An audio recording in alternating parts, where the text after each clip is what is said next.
अपने अंदर के संकल्प भी तुम्हें शुद्ध बनाने हैं, वरना भगवान अगर तुम्हारे अशुद्ध संकल्प भी पूरे करेगा तो फिर तुम्हें दुखी होना पड़ेगा। ख्याल हमेशा अच्छा रखो, बुरा ख्याल रखोगे तो फिर कभी ना कभी हमको उसका भुगतान भुगतना पड़ेगा। जिसका पेट भरा है वो चाहे कितनी भी अच्छी चीज सामने आए कुछ भी नहीं खा सकेगा, अंदर से दिल ही नहीं करेगा। अगर आपका खूब पेट भरा है, आपने अच्छे से खाना खा रखा है, फिर कोई कितनी भी आपकी पसंद की चीज़ लाए, बोलोगे नहीं अब नहीं खा सकते, बाद में खा लेंगे, अभी नहीं खा पाएंगे, जब भूख लगेगी तब खा लेंगे। या अभी तो खाने के बारे में देखने का, सोचने का, सुनने का भी मन नहीं कर रहा। कभी इतना आपने ओवर ईटिंग करी हो तो आपको उस समय लगेगा अब तो खाने के बारे में कोई चर्चा भी ना करे। तो ज्ञानी का पेट भरा हुआ है इतना ज्ञान से, उसको ज्ञान से इतना तृप्ति आ चुकी है, इतना उसको आनंद आ चुका है, संतुष्टि आ चुकी है, इतना वो ज्ञान से अपने को सुखी कर चुका कि अब उसको अपनी तृप्ति के लिए, संतुष्टि के लिए, सुखी होने के लिए माया के किसी पदार्थ की तरफ देखने की चाह ही नहीं होती है, क्योंकि उसने पहले ही पेट भर लिया। ज्ञान से जिसका पेट भर गया, आपका पेट किसी भी चीज़ से भर गया तो आप दूसरी चीज़ नहीं खा सकोगे ना, भले आपकी पहले बिना पसंद की थी और बाद में पसंद वाली आई तो भी तो आप नहीं खा सकते। तो माया बड़ी पसंद की थी, उससे पेट भरते थे, लेकिन वो उसमें भूख फिर कभी मिटती नहीं थी, और चाहिए और चाहिए, मच वांट्स मोर, और भी चाहिए और भी चाहिए, ये विचार होता था। ज्ञान से हमको हमेशा के लिए तृप्ति आती है, हमेशा के लिए संतुष्टि हो जाती है, और ज्ञान तो हमें रोज मिल रहा है, तो माया की तरफ क्यों जाए। जब सत्संग से मुख मोड़ लोगे, माया की तरफ देखोगे तो फिर मन फिर माया की तरफ हो जाएगा। आप फिर भक्ति प्रभु की छोड़ के विषयों से करता प्यार है, भगवान की भक्ति छोड़ दोगे और संसार के विषयों से आपका प्रेम बढ़ने लग जाएगा। अपने ऊपर एक कृपा करनी है कि भगवान की भक्ति कभी न छूटे, हमेशा मेरा मन भगवान में रहे, ज्ञान में रहे, भक्ति में रहे, और माया में कभी जाए नहीं। माया में आप तृप्ति आएगी भी नहीं, आप देखोगे आपको माया में तृप्ति अब आ भी नहीं रही है, वो सुख नहीं मिल रहा जो कि आप सोचते थे। तो अपने को ज्ञान से इतना तृप्त करो, माया तुम्हें लुभाने जरूर आएगी। जैसे कबीर को सोने का गिलास देने लगी थी लक्ष्मी, पर उसने नहीं लिया। लक्ष्मी ने सोचा कि कबीर बड़ा गरीब है, भगवान का भक्त है, इसकी गरीबी दूर कर दूं। तो ऐसे बूढ़ी स्त्री का वेश बना के साधारण उसके घर के सामने चली गई, आवाज़ देने लगी, बहुत प्यास लगी है, एक गिलास पानी पिला दो। तो कबीर आया बाहर, अपनी पत्नी से कहा एक गिलास पानी तो ले आओ, कोई महिला देखो प्यासी है, पानी मांग रही है। तो वो गिलास में पानी ले आई। अब वो तो बर्तन पीतल के होते थे पहले, तो पीतल के गिलास में पानी लेके आई। जब वो पानी ले आई और लक्ष्मी ने वो पानी पिया तो उसका गिलास वापस किया। तो जब वापस किया तो वो गिलास सोने का बन गया, गोल्ड का गिलास। वो देके और पलट के जाने लगी। तो कबीर तो पहचान गया कि अरे ये तो लक्ष्मी है, इसने ऐसे हाथ लगाया और पिया, सोने का बन गया गिलास। तो उसे बड़ा बुरा लगा, बोला मैं तो भगवान का भक्त हूँ और लक्ष्मी मुझे लुभाने के लिए, माया में फंसाने के लिए सोने का गिलास दे रही है।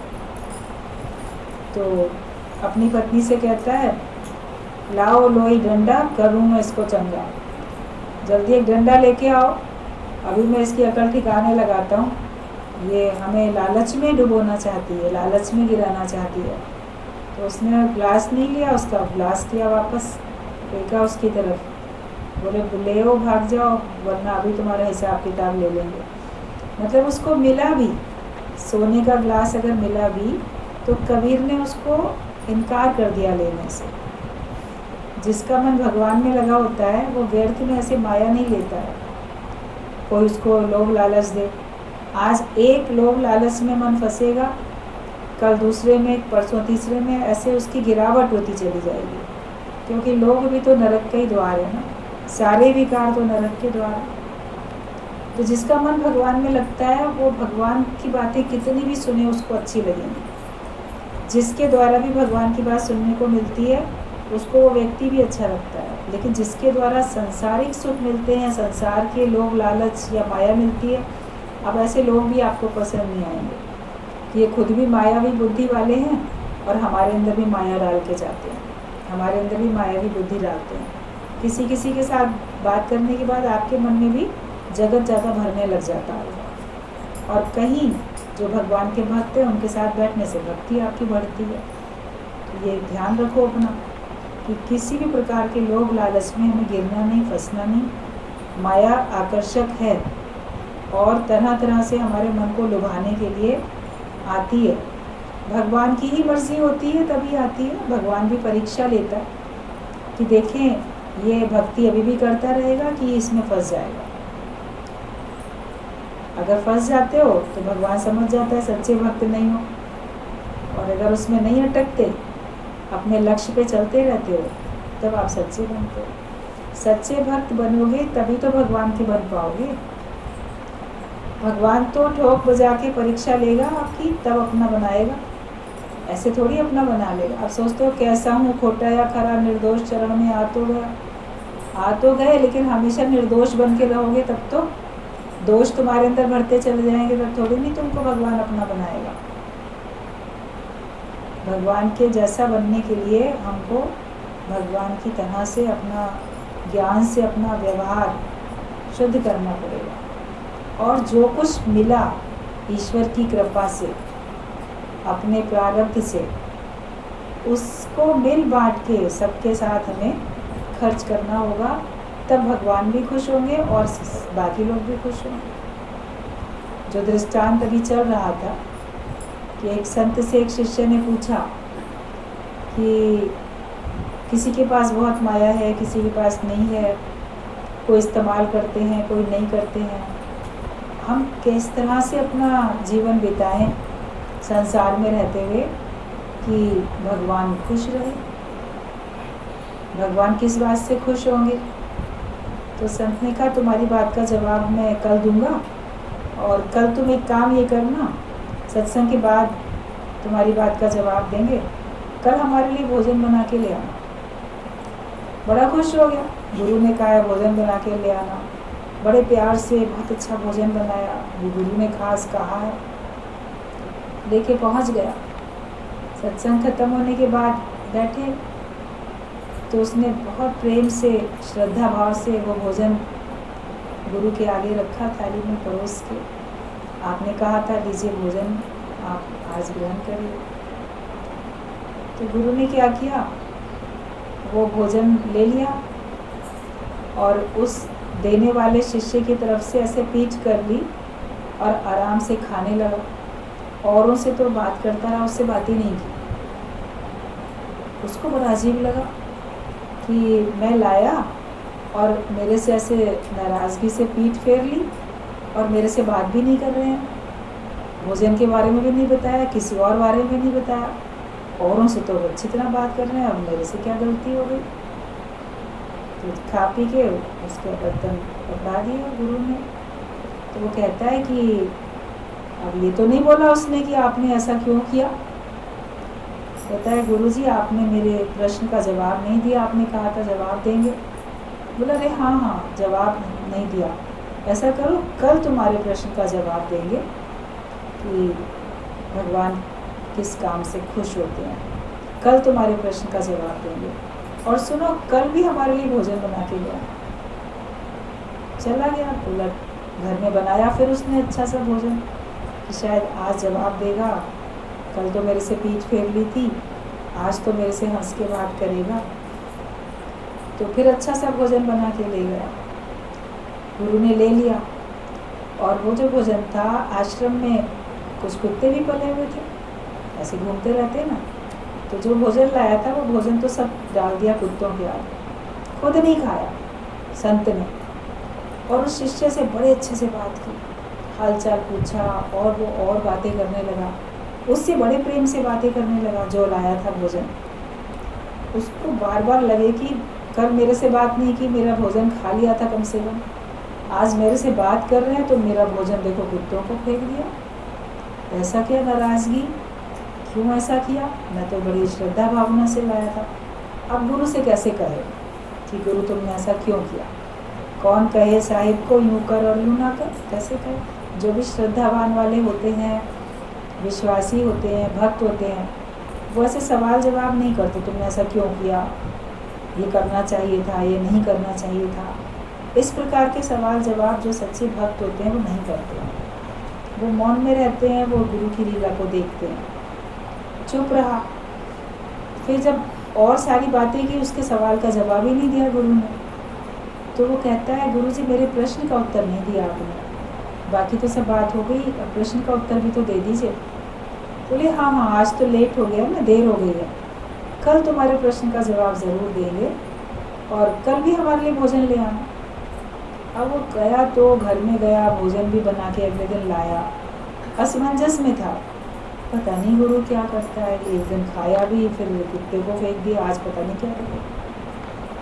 जब तीसरे दिन पहुंचा भोजन लेके तो गुरु ने बड़े प्रेम से भोजन भी स्वीकार किया, बड़े प्रेम से उससे भी बात की, उसके साथ आमने सामने बैठ के बात हंस के करता रहा, उसका भोजन भी खाया, भोजन की प्रशंसा भी की, उससे बातें भी की, हालचाल सब पूछा, ज्ञान के बारे में और कुछ पूछा।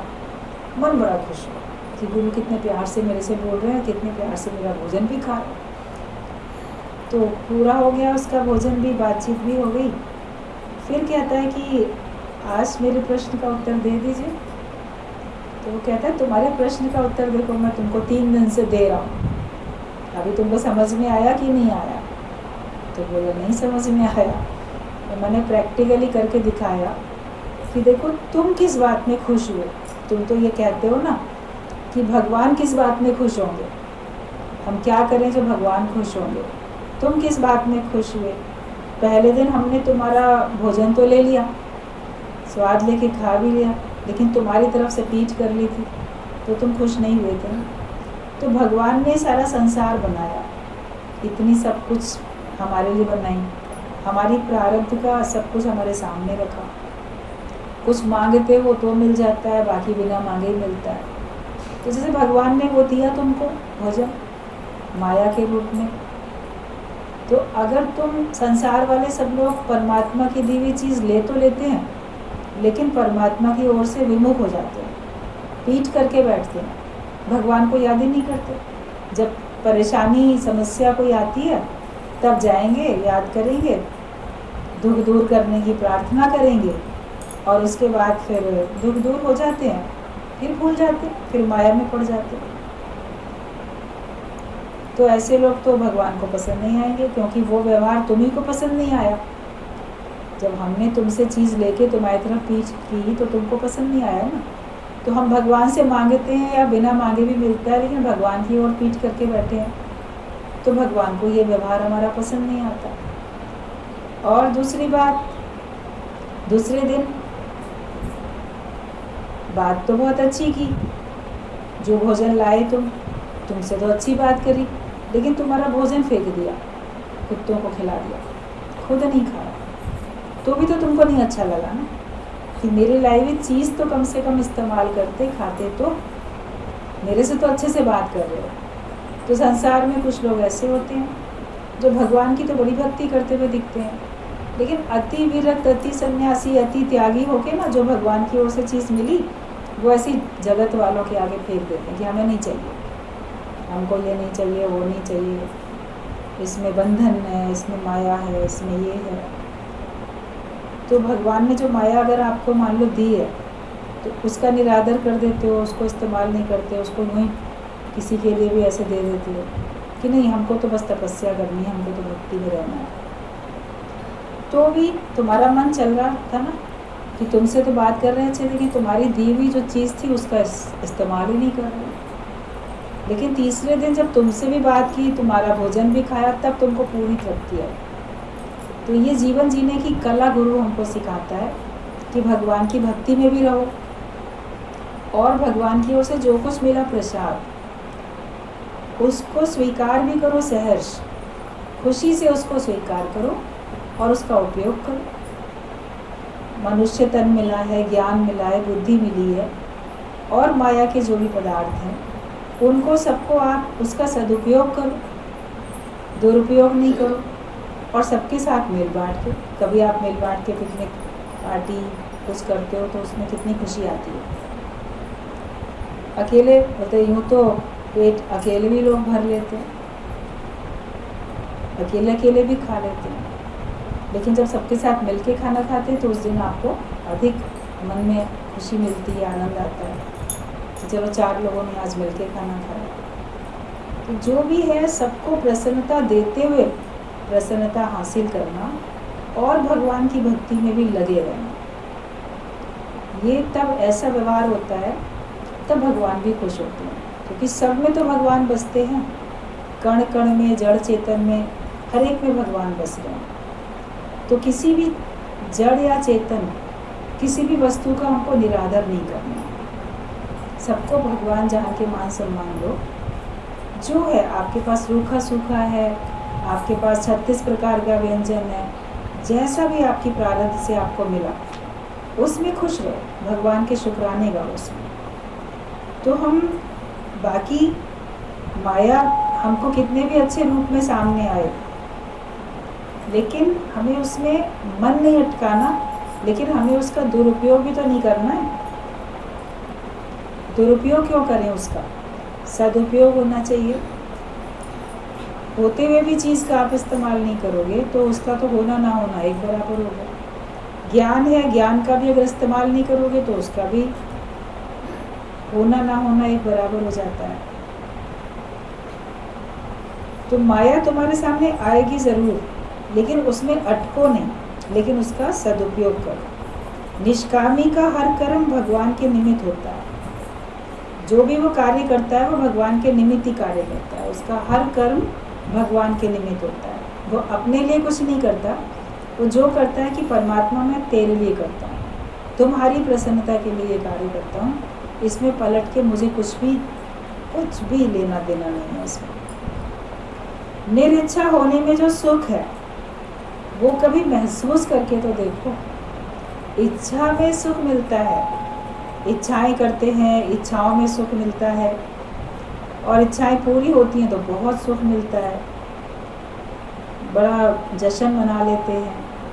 लेकिन कभी निरिच्छा होके देखो कि मुझे कोई भी इच्छा नहीं है, उसमें मुझे कितना आनंद आ रहा है कि आज जैसे मेरे अंदर में माया है ही नहीं, आज मेरे अंदर में जगत है ही नहीं, आज मेरे अंदर कोई इच्छा बची ही नहीं। जिस दिन इच्छा रहित हो जाओगे उस दिन आपको आत्मा का आनंद का अनुभव होगा, उस दिन आप में भगवान में कोई अंतर नहीं रह जाएगा, योगी वाली स्थिति हो जाएगी, योग लग जाएगा आपका। तो कभी निरिच्छा होने का जो सुख है वो भी कभी महसूस करके देखो। जो अंदर से तृप्त है वो सुखी है। अगर अंदर से तृप्त हो तभी आप सुखी हो, वरना सुखी नहीं हो। जो अपना घर समझ के रहता है वो मान पाता है, जहाँ भी रहते हैं ये मेरा ही अपना घर है, ऐसे रहते हैं तो तुमको मान सम्मान मिलता है। वरना ये तो उसका है, ये तो उसका है, मेरा अपना घर कब होगा। भगवान का पूरा घर है, उसको आप अपना समझ के रहो। अपनेपन से रहोगे तो ज़्यादा अच्छे से रहोगे ना। जो लोग अपने घर में रहते हैं तो उसकी संभाल करते हैं, किराए के घर में रहते हैं, अरे हमारा थोड़ी किराए का है, दीवार भी खराब होती है, होने दो, पुताई तो वही कराएगा, मकान मालिक ही कराएगा, उसकी जिम्मेदारी है। ऐसा सब कई बार होता है ऐसा। लेकिन सबको अपना आप करके देखो और हर चीज़ अपनी ही है तो आप उसको प्यार से इस्तेमाल करो। चींटी जैसे बन जाओ जो सबके दिल में समा जाए और जगह भी ना ले। या चींटी तुम्हारे घर में कहीं समा जाती है तुमको पता ही नहीं चलता।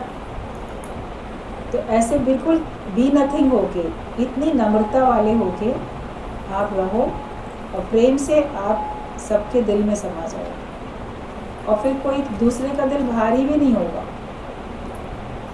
प्रेम से अगर आप किसी के हृदय में स्थान बनाते हो तो फिर जैसे आपने स्थान उसका लिया ही नहीं, उसके दिल में सबको समाने के लिए जगह होगी। वरना कोई लोग भारी बन के रहते हैं और किसी के दिल में भी भारी बन के रह जाते हैं। फिर मैं यहाँ तुम्हारे दिल में हूँ तो फिर वो नहीं आ सकता, वो नहीं आ सकता। तो प्रेम से अपनी जगह बना लो। कोई बोलेगा हमारे दिल में तो इसके लिए जगह है ही नहीं, लेकिन चींटी तो हर जगह अपनी जगह बना लेती है। तो जब तुम इतने नम्रता भाव में आओगे तो किसी के भी दिल में स्थान बना सकते हो, चाहे उसके पास उसके दिल में तुम्हारे लिए जगह थी या नहीं थी, लेकिन तुम्हारा प्रेम अपने लिए स्थान वहाँ बना लेता है। ऐसे रहो जैसे तुम्हें कुछ भी नहीं चाहिए। जो ऐसे रहता है उसे ही जगत जपता है। आप तो भगवान का जाप करते हो, भगवान को जपते हो, लेकिन जब तुम इतने निरीच्छा होके रहते हो, बी नथिंग होके, और प्रेम से सबके दिल में जगह बना के रहते हो, तो ऐसे व्यक्ति को सारा संसार जपता है। मतलब उसके गुणगान करता है, उसकी महिमा का गान करता है, जो इस तरह से अपना व्यवहार बनाता है। जब अंधेरा है तो मोमबत्ती जलानी पड़ती है, और जब लाइट आ जाती है तो मोमबत्ती बुझाकर रख देते हैं। भाई उस समय तो मोमबत्ती नहीं जलाएंगे ना, लाइट चली गई फिर आपने मोमबत्ती जला दी, लेकिन जब देखते हो लाइट आ गई तो बल्ब जलने लगा, फिर बल्ब को जला रहने देते, मोमबत्ती अपनी बुझा के रख देते। लोग ऐसे ही करते हैं। पर जब सूर्य निकल आता है तो बल्ब को भी बुझा देते हैं। फिर ना तुमको लाइट की ज़रूरत है, बल्ब की, ना मोमबत्ती की। अब हमें किसी भी चीज़ को जलाने की ज़रूरत नहीं है, क्योंकि सूर्य उदय हो चुका है, तो फिर बिजली नहीं जलाते। ऐसे ही आत्म सुख के बाद ही इंद्रियों के सुख बुझा दिए जाते हैं, क्योंकि ये फालतू लगने लगते हैं। जब आपको आत्मा का सुख मिल जाता है, आत्मानंद मिलता है, जैसे सूर्य उदय हो गया, फिर हमको ना मोमबत्ती, ना टॉर्च, ना बल्ब कुछ जलाने की ज़रूरत नहीं है, क्योंकि तब जलाना वो व्यर्थ लगता है, फालतू लगता है कि इसकी तो कोई ज़रूरत ही नहीं। तो ऐसे ही जब हमको आत्मानंद आ जाता है तब हमको इंद्रियों के सुख की ज़रूरत नहीं होती। फिर हम इंद्रियों के सुखों को बुझा के रख देते हैं, मतलब हम इंद्रिय जीत बन जाते हैं और हमें वो फालतू लगने लगते हैं। जो भी इंद्रियों के सुख थे वो व्यर्थ लगने लगते हैं। बड़े में बड़ा सुख इस आत्मानंद के सामने कुछ भी नहीं है। तुम ऐसे निरीच्छा बनो जो भगवान सोचे कि इसे मैं और क्या क्या दे दूँ। ऐसे इच्छा रहित बन जाओ कि तुम्हारे लिए भगवान को सोचना पड़े, आखिर मैं इसे क्या दूँ और क्या क्या दे दूँ। कभी भी किसी से मांगो ही नहीं कुछ भी, अंदर से भी नहीं चाहो। मुंह से नहीं बोलते हो, अंदर से तो चाहते रहते हो। लेकिन जब ऐसे निरीच्छा बन जाओ कि भगवान से भी कुछ ना मांगो, फिर आप देखोगे भगवान को बड़ी चिंता लगेगी तुम्हारी। आखिरकार मैं इसको और क्या दे दूँ, ये मेरा इतना प्रिय भक्त है, ये मेरी इतनी भक्ति करता है, प्रिय है, इसको तो मैं ये भी सुख दे दूँ, वो भी सुख दे दूँ। जिसके साथ आपका बड़ा प्रेम होता है उसको आप बहुत कुछ देते हो, तो ईश्वर का आपके साथ जब प्रेम हो जाता है तो वो बिना मांगे ही आपको बहुत कुछ देता रहता है कि अच्छा लाओ ये दे दें, ये इसको पसंद आएगा, वो उसको पसंद आएगा। एक तो अपनी फरमाइश से कुछ मांग लेता है। घर में ही 4 बच्चे हैं, फरमाइश करके अच्छा मुझे ये खिलौना दिलाओ, मुझे ये करो। मान लो घुमाने माता पिता लेके गए हैं उनको कहीं, तो कोई तो अपनी फरमाइश की चीज़ ले लेते हैं, कोई कहता है नहीं नहीं मुझे तो कुछ नहीं चाहिए। तो उसको सोचते हैं अरे इसको भी तो कुछ दिलाएंगे ना, सबको दिया है इसको भी तो देंगे, इसको क्या दें। तो वो अपने हिसाब से फिर उसको सबसे अच्छी चीज़ देते हैं। तो जब भगवान की भक्ति आप इच्छा रहित होके करोगे तो भगवान को भी ये सोचना पड़ेगा कि इसे मैं क्या क्या दे दूँ। अगर मांग रखी तो तुम छोटे बन जाओगे, पर देवता तुम्हें देंगे ज़रूर, लेकिन तुम फिर उनसे छोटे ही होके रहोगे। अगर आप भक्ति करते हो तो आपको प्रकृति से सब कुछ मिलता रहता है, आप चाहो या ना चाहो। लेकिन फिर ये है कि हमने मांगा नहीं तो हम किसी के आगे छोटे नहीं बने, और ईश्वर की मर्ज़ी से आपको मिला है और ईश्वर की मर्ज़ी से ही सबके लिए उसका सदुपयोग हो रहा है। तो फिर आपको अहंकार भी नहीं आता कि किसी ने दिया था। अभी मान लो कहीं प्रसाद बंटता हो, किसी ने आयोजन किया, बांटने के लिए किन्हीं और 2-4 लोगों को खड़ा कर दिया कि तुम लोग बांटो, तो उनके हाथों से बंटता हुआ मिलता, लेकिन वो ये जानते हैं ना कि ये किसी ने हमको दिया, तो बांटते हुए तो वो दिखाई दे रहे हैं, मगर वो अहंकार थोड़ी करेंगे कि हम बांट रहे हैं, क्योंकि हमको तो ये कार्य सौंपा गया। तो ईश्वर के भक्त ऐसे ही सोचते हैं कि सब कुछ उन्हीं का दिया हुआ है और उन्होंने मुझे कोई कार्य सौंपा है, तो फिर हम कैसे अहंकार करें? हम अहंकार कर ही नहीं सकते, क्योंकि हमारा कुछ है ही नहीं और हम कुछ कर सकते भी नहीं थे। जो दिया है उसी एक भगवान ने हमको दिया। ब्रह्म ज्ञानी की परछाई जहाँ पड़ती है वहाँ बाहरें आ जाती हैं, पर उसे पता नहीं चलता है कि मुझसे ये सब हो रहा है, मतलब वो इतना निरीक्षा वाला बन जाता है। एक दृष्टांत है इस बात के ऊपर कि एक ब्रह्मज्ञानी संत था। अब संत है तो भी तो भगवान का नाम लेगा, भगवान की भक्ति तो करेगा ही करेगा, मगर उसको माया के किसी पदार्थ की, न कामिनी, न कंचन, न कीर्ति, किसी भी चीज़ की उसको आवश्यकता नहीं थी, मगर वो भगवान की भक्ति में रहता था और सबके हित के लिए उससे कार्य होते थे। एक बार सारे देवता बड़े प्रसन्न हुए, बोले ये ब्रह्मज्ञानी धरती पे है, इतना सबको सुख दे रहा है, चलो इसकी पसंद का इसको कुछ दे के आते हैं। तो ये भक्ति भी करता है, पूजा भी करता है। तो जब अपनी भक्ति में पूजा में बैठा था तो सब वो प्रकट हो गए देवी देवता, बोले मांगो, क्या मांगते हो, हम तुम्हें कुछ देने के लिए आए। अब वो सोच में पड़ गया, बड़ा खुश हुआ, बड़ा धन्य भाग, आप सबके दर्शन हो गए, आप आए, कुछ देने के लिए मांगो, आप कह रहे हो, मगर मुझे तो कुछ चाहिए ही नहीं, मुझे कुछ आवश्यकता ही नहीं है, तो मैं कुछ नहीं मांगूंगा। उन्होंने बड़ा आग्रह किया, ये मांग लो, वो मांग लो, अपने लिए नहीं तो किसी और के लिए मांग लो। तो वो नहीं मांग रहा था। तो उन्होंने कहा देवी देवताओं ने, देखो हम आए हैं तो हम कुछ दिए बिना तो जाएंगे, कुछ तो तुम्हें मांगना ही पड़ेगा। उसने भी सोचा आखिरकार खुद भगवान आए हैं, देवी देवता आए हैं और ये कह रहे हैं लो मांगो, और अगर मैं बार बार इनकार करूँगा तो जैसे इनका अपमान होगा। तो कोई बड़ा आपको कुछ देना चाहता है, फिर आप बोलो नहीं नहीं हमने ले, तो अहंकार आता है ना उसमें, या दूसरे को अपमान लगता है कि देखो हम तो दे रहे हैं और ये ले ही नहीं रहे। तो वो भी एक श्रद्धा, विश्वास, प्रेम होता है, आदर मान सम्मान का एक रूप होता है कि कोई कुछ दे आपसे बड़ा तो आप उसको एक्सेप्ट करो, आप उसको ले लो। आपके यूज़ में है तो ठीक है, नहीं तो आप किसी और को आप भी दोगे, लेकिन ऐसे बिल्कुल ब्लंट नो नहीं करनी चाहिए कि नहीं हमें नहीं चाहिए, हमें नहीं चाहिए। इसमें तो फिर हम और नहीं चाहिए का अहंकार हो जाता है। तो उन्होंने जब देवी देवताओं ने कहा था कि अच्छा सबके लिए मांगो, तुम जहाँ जाओ वहाँ पे खुशहाली आ जाए, जिसकी तरफ देखो उसका रोग दूर हो जाए, कुछ अच्छे उनको आशीर्वाद के तौर पे भी बात बोल रहे थे। तो जब ये सब उसने सुना तो और ये भी सुना कि बिना दिए जाएंगे नहीं कह रहे हैं, बोला ठीक है भगवान, आप आए हैं और मुझे कुछ बिना मांगे दे रहे हैं, ये भी मेरा सौभाग्य है कि बिना मांगे आप मुझे दे रहे हैं। लेकिन जब आप ये सब मुझे दे रहे हैं तो फिर मैं एक चीज़ आपसे मांगना चाहता हूँ। अब वो लोग बड़े खुश हो गए, चलो शुक्र है कोई एक चीज़ तो मांग रहा है ये कम से कम।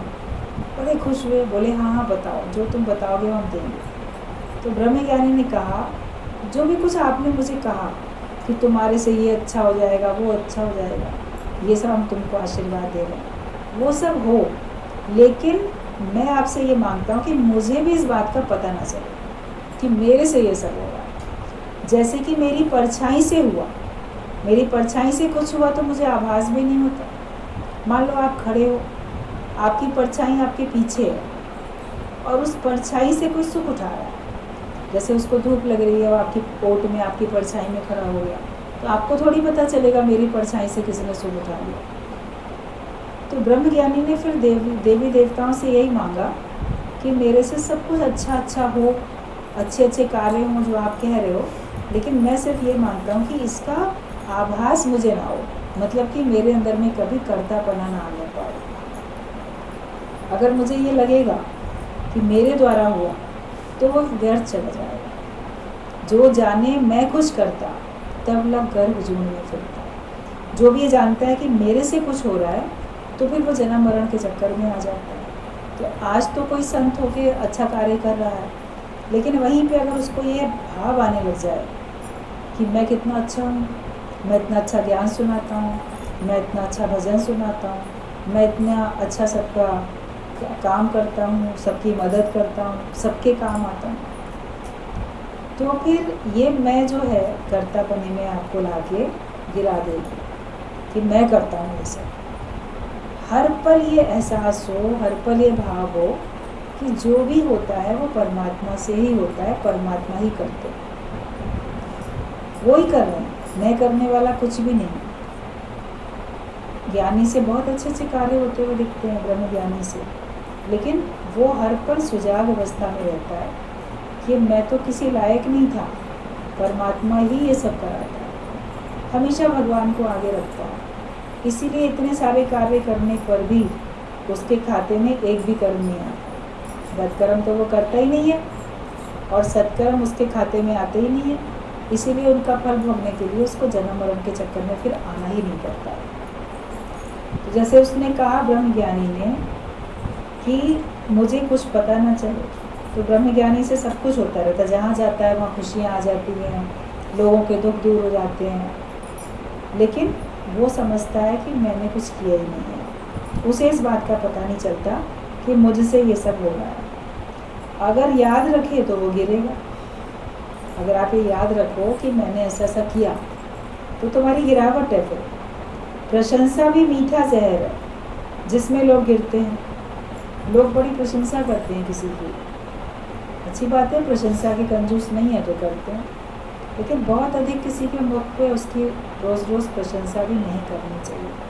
कब उसके अंदर में अहंकार आ जाए, देखो मैं कितना अच्छा हूँ, तो प्रशंसा भी पीठ पीछे ही करो ना, निंदा पीठ पीछे नहीं करो कभी भी। लेकिन प्रशंसा ज़रूर हमको, किसी के एब्सेंस में अगर उसकी प्रशंसा होती है तो उसकी वास्तविकता में सच्ची प्रशंसा कहलाती है। तो प्रशंसा भी मीठा जहर है जिसमें लोग गिरते हैं। जैसा तुम्हारा भगवान है वैसे तुम भी बनो। जिसको भी तुम अपना इष्ट मानते हो, जिसको भी तुम अपना भगवान मानते हो, तो जैसा तुम्हारा भगवान है तुमको भी वैसे ही बनना है। हूबहू उसके जैसे बन जाओ तो फिर आपका योग लगेगा, आपको मुक्ति मिल जाएगी। सृष्टि का चरखा अपने आप ही चलेगा, तुम कोशिश नहीं करना। जब तुम केवल भगवान का भजन करते हो तो कितना सुख आराम है। जब इच्छा नहीं है तो तुम्हारे लिए रोना भी नहीं बना है। अगर हमको रोना आता है तो उसके पीछे कारण तुम्हारी इच्छा है, इच्छा पूरी नहीं हुई या कुछ उल्टे ढंग से पूरी हो गई तो फिर कष्ट होता है।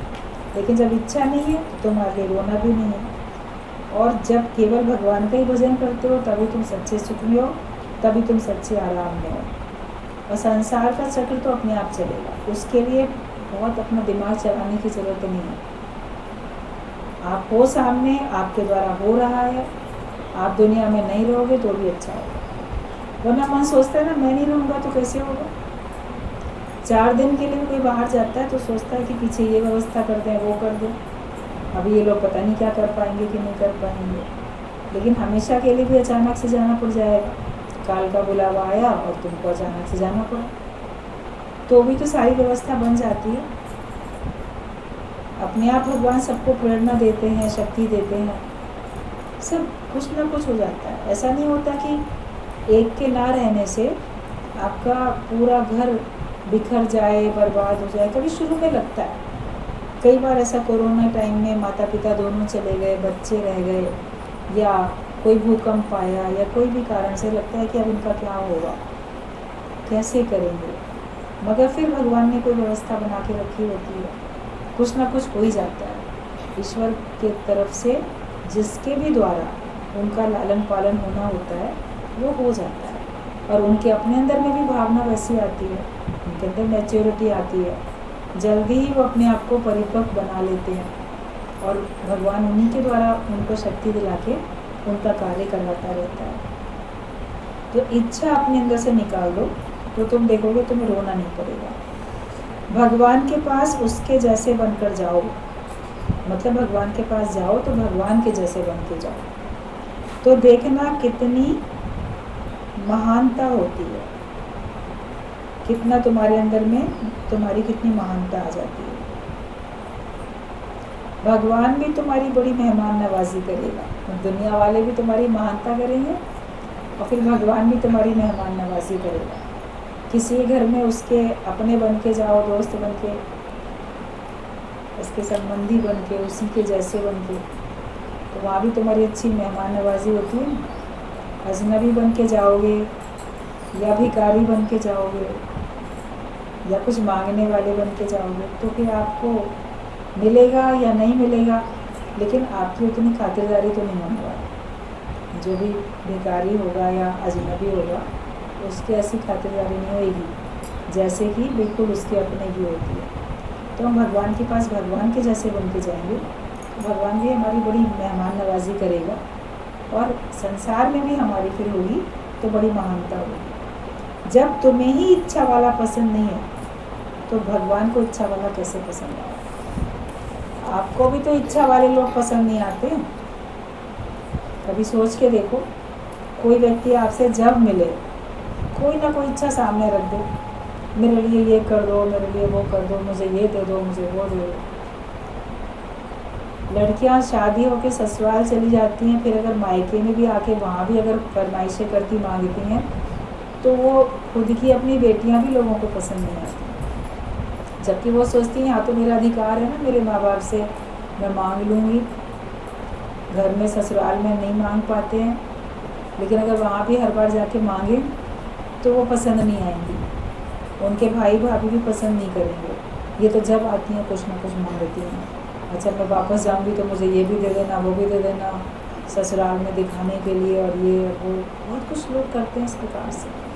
तो मांगने वाला तो अपना सगे माता पिता को अपने बच्चे भी पसंद नहीं आते। आपके बच्चे ही सारा दिन फरमाइश करते रहें तो पसंद नहीं आएंगे। आप बोलोगे ना जब हमें ज़रूरत होगी तुम्हें दिलाएंगे ये चीज़, क्यों रोज़ रोज़ मांगते हो?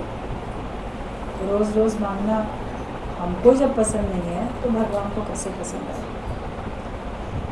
इच्छा रहित होकर जीने में जो सुख है, जो आनंद है, जो शांति है, कभी थोड़ी देर के लिए भी उसका अनुभव करके देखो।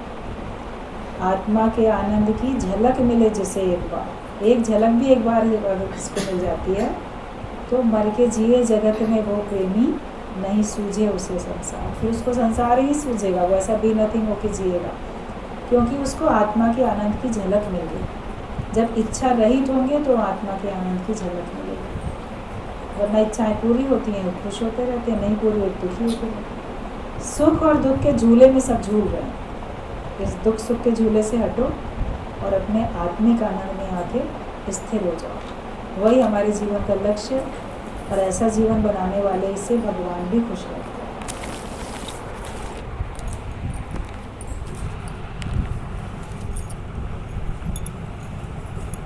जो कुछ गुरु की वाणी में निकलता है